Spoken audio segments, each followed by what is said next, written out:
Je vais vous raconter l'histoire du diable de Plouguerneau. Cité Légende Bretagne. Bonjour!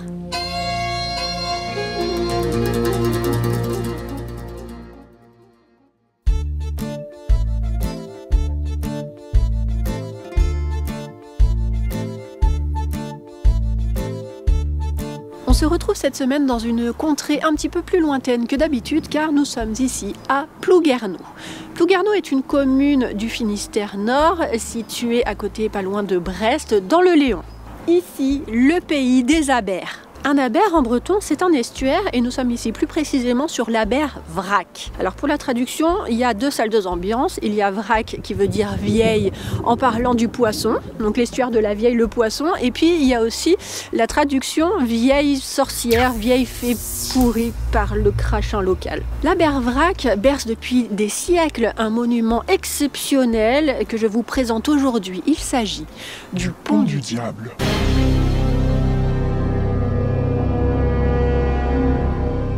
Il y a très longtemps se dressait ici, sur la rive côté Plouguerneau de l'abère vrac, un petit moulin. Ce moulin approvisionne en farine les habitants du coin, dont ceux habitant à l'Anilis qui se situe là sur l'autre côté de la rive. Ces clients de l'autre rive se trouvent vraiment très proches, mais n'ayant pas de pont à l'époque, le meunier était astreint à faire un long et pénible détour avec ses sacs de farine sur le dos, ou peut-être en brouette. Un jour, le meunier peste plus que d'habitude. Il en a vraiment marre de se taper le détour pour aller livrer les clients d'en face. Il peste tellement fort qu'il en invoque le diable sans faire gaffe. Le diable lui apparaît d'un coup et lui propose alors un marché. Tu veux un pont pour alléger ta tâche?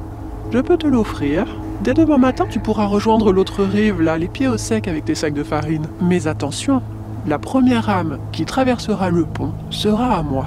Le meunier, trop fatigué pour réfléchir et trop content surtout de l'aubaine que lui offre le diable, il dit ok, pas de problème, marché conclu. Sitôt la nuit venue, le diable se met au travail. Toute la nuit, il porte des blocs de granit qu'il taille lui-même avec son marteau. Alors, retenez bien le marteau, ça va être important pour la fin de l'histoire. Il les empile et les place minutieusement de la rive de Plouguerneau jusqu'à la rive de l'Anilis en se frottant les mains, en pensant à l'âme qu'il va bientôt pouvoir attraper. Comment il fait pour se frotter les mains en portant des blocs de granit? Écoutez, je vais arrêter de poser des questions, c'est un diable. Au petit matin, alors que le diable achève son ouvrage et pose sa dernière pierre à l'édifice, le meunier s'avance tout doucement, un gros sac de farine sur le dos. Ton sac a l'air bien lourd, dit le diable. Aujourd'hui, tu n'auras pas besoin de faire de détour, tu pourras rejoindre l'autre rive, les pieds au sec. Voici le pont que je t'ai construit. Le meunier prend un temps pour observer le pont et l'admirer même, puisque le diable ne s'est pas foutu de lui. Le pont est magnifique, l'ouvrage est somptueux. Il s'avance un petit peu et Elle est mouette, taisez-vous. Le meunier s'avance un peu et se place juste devant la première pierre du passage dont il a rêvé depuis des années. Le diable retient son souffle et se prépare à attraper l'âme de l'homme avec qui il a pactisé.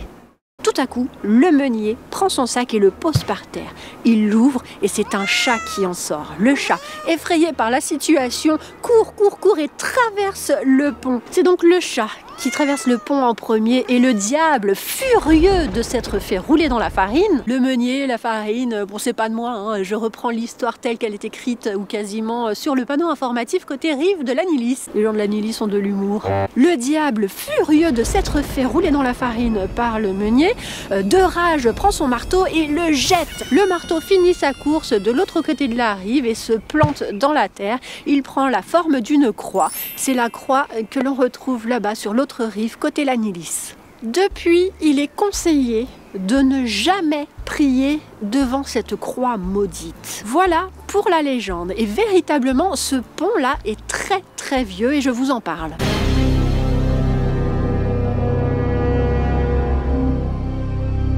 Alors d'après les panneaux informatifs situés côté la Nilis, le pont daterait du Moyen-Âge. Bon, on n'est pas très bien avancé parce que le Moyen-Âge couvre une période à peu près d'un millénaire et c'est un petit peu vague. Un autre panneau informatif situé sur la rive la Nilis, toujours, est un petit peu plus précis sur les dates. Il nous indique que les archéologues se divisent en deux écoles. Certains pensent que le pont daterait de la période gallo-romaine, donc daté d'avant le Moyen-Âge, je suppose, et d'autres affirment que le pont a été édifié au milieu du Moyen-Âge, vers le Xe siècle. Dans tous les cas, on se gourre pas trop en disant que le pont date du Moyen-Âge. Le pont possède 7 arches qui permettent à l'eau de passer en dessous lorsqu'elle ne passe pas par-dessus. Et il a subi plusieurs transformations au cours des siècles. Un passage pour les bateaux à la fin du Moyen-Âge, un moulin a été construit ici au début du 19e siècle, côté Plouguerneau, et il est peu à peu abandonné dans les années 1960. Le pont est restauré en 2008 grâce à une association locale qui s'appelle Plouguerneau Nature et Environnement. Plouguerneau, je me suis demandé évidemment, mais qui est son saint patron? J'ai été creuser un petit peu, j'ai pas été déçue. Vous allez voir, c'est un petit peu l'embrouille.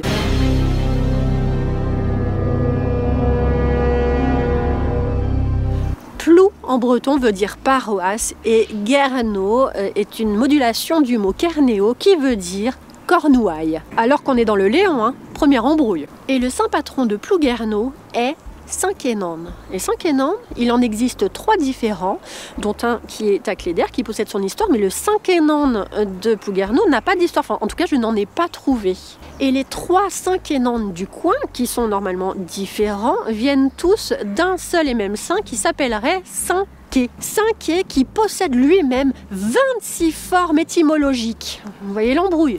Alors avec toutes ces informations un petit peu vaporeuses, je me suis dit bon, il a l'air d'y avoir un Saint Kénan un petit peu plus défini, dirons-nous, à Cléder, et je pense que j'en parlerai à Cléder. J'invite bien évidemment toute personne ayant des connaissances sur le saint patron Kénan de Plouguerneau à nous écrire en commentaire des informations qui permettraient de nous éclairer sur ce personnage. Merci. Concernant le mot Cornouaille qui compose le nom de Plouguerneau, en fait c'est tout bête, ce sont les immigrés venant des Cornouailles anglaises qui sont passés par ici, certains même se sont installés ici avant de rejoindre la Cornouaille bretonne. Il y avait peut-être un Kénan dans le groupe, hein. Je remercie l'Office du tourisme des Pays des Abers d'avoir répondu à mes questions. Je remercie la mairie de Plouguerneau de m'avoir fourni les horaires de marée. Car oui, si vous avez envie de venir visiter le Pont du Diable, renseignez-vous de checker les horaires de marée, c'est mieux. À marée haute, il y aurait de la frustration. J'en profite pour embrasser mes amis originaires du coin qui m'ont parlé du Pont du Diable et qui m'ont donné envie de visiter le site. Je vous remercie, vous, d'être un petit peu plus nombreux chaque semaine. N'oubliez pas le commentaire, le partage, l'abonnement, le j'aime. Ça permet ma visibilité sur YouTube.